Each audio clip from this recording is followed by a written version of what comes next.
Continúa la guerra en Medio Oriente. Bombas, muertes y ciudades devastadas. La escalada de violencia no para.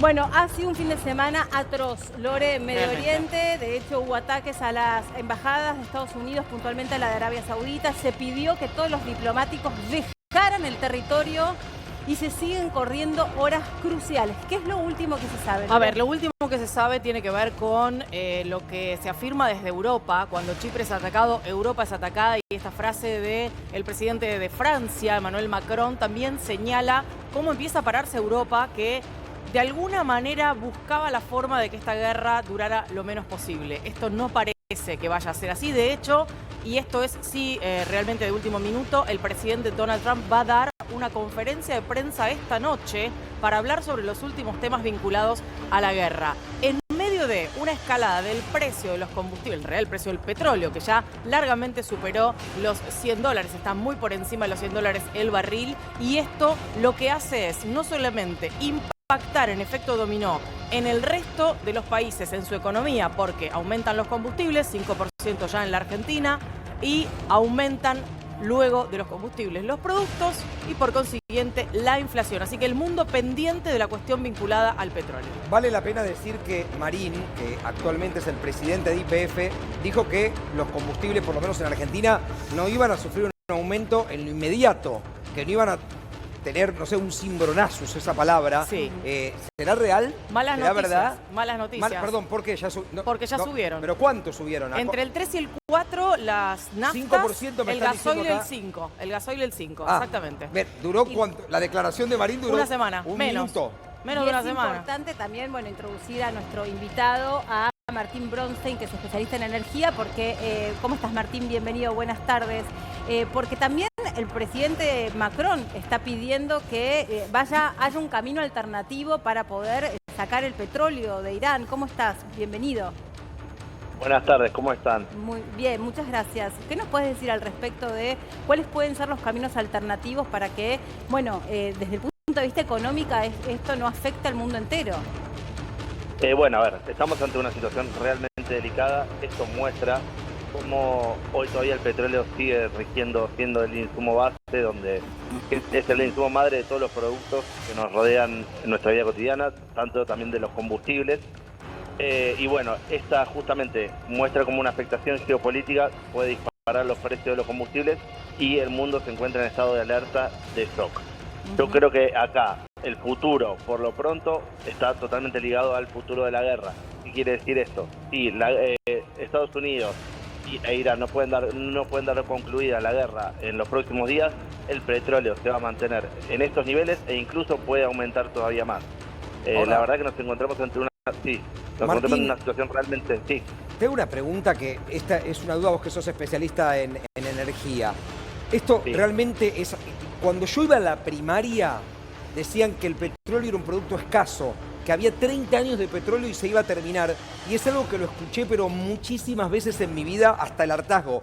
Hoy en día vemos que hay una guerra, nos enteramos de cuántas reservas de petróleo hay. Dicen, Irán tiene petróleo para 200 años. Entonces, ¿se acaba el petróleo o no se acaba el petróleo? ¿Nos vendieron un relato?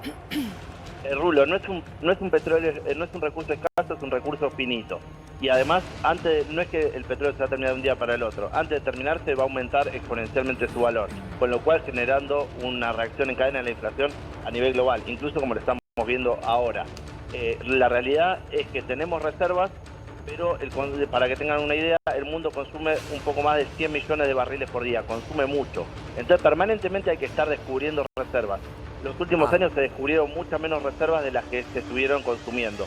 Entonces esto nos lleva a un horizonte de algunas décadas en cuanto al flujo petrolero mundial, ¿no? de lo que es el consumo. Y nuevamente, no solamente es la reserva lo que guía, sino también la capacidad y la velocidad de extraerla, en este caso de la producción. Claro. 100 millones por día quiere decir que se mueven 10.000 millones de dólares por día solamente de barriles de petróleo. Así es. Por día. Así es. Y acuérdense de algo que también quiero destacar. A ver. Hoy no es solamente el petróleo, también es el gas, el GNL, que estamos escuchando ahora por Vaca Muerta todos los proyectos que se están llevando adelante para Argentina, que se transforme en un exportador. De petróleo ya lo es, pero que lo profundice, y también de gas a través del gas natural licuado. ¿Sabes qué? El GNL permite... Sí. No, perdón, no te quise interrumpir. Sí, el GNL justamente es gas que se permite exportar a todo el mundo. Antes no, antes el gas se consumía regionalmente.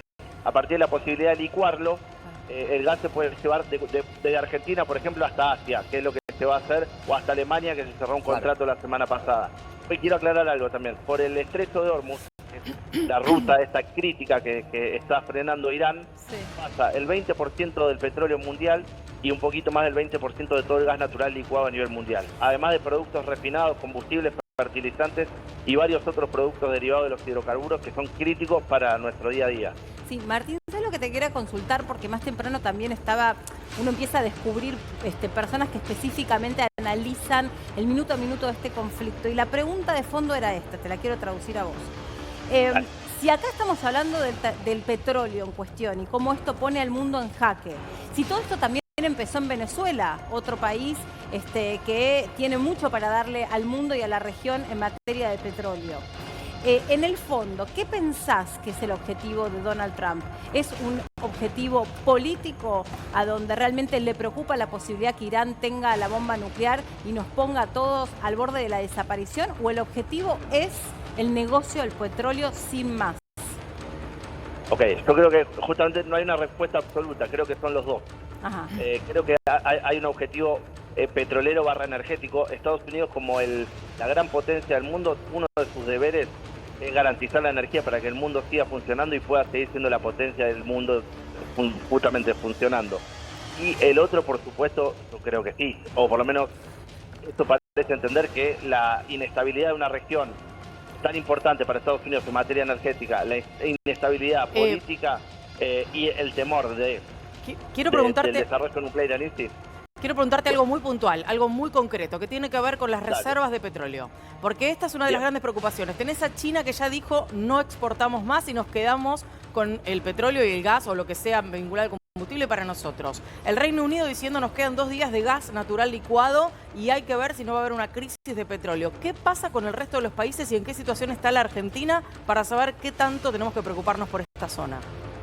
No, Argentina, China importa mucho petróleo. China produce 4 millones de barriles y consume más de 15. Entonces es un neto importador. Europa es un neto importador de hidrocarburos y esto está pasando. Mientras más avanza la guerra, más días dura, justamente las reservas se van agotando. Entonces esto va a tener un impacto directo en los precios, lo estamos viendo ahora que el crudo superó los $100. En lo que respecta a Argentina, no deberíamos tener problemas en cuanto al suministro y en el precio, ya que hoy son commodities con precio global. Claro. Entonces, el precio, hoy el gobierno ha tomado la decisión de internacional el precio de los hidrocarburos.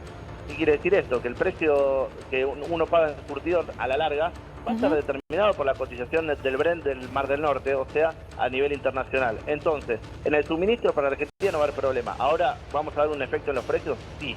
Y además también quiero destacar, de cara al invierno, cuando tengamos que importar GNL, eso también podamos tener un impacto en lo que serían las facturas de gas. Por el otro lado, Argentina podría tener una noticia positiva, que es un saldo a favor en lo que es el materia de exportación, ¿no? Debido a justamente Argentina hoy exporta más o menos 350.000 barriles día de petróleo. Entonces, al aumentar, en este caso, una brecha de $30, bueno, ese flujo se debería ser beneficiario para nuestro país, dinero. ¿no? Muchas gracias, Martín. Un abrazo, muy amable. Hasta luego, un abrazo. Increíble que en medio de todo este caos, me quedo con lo del final, dice Argentina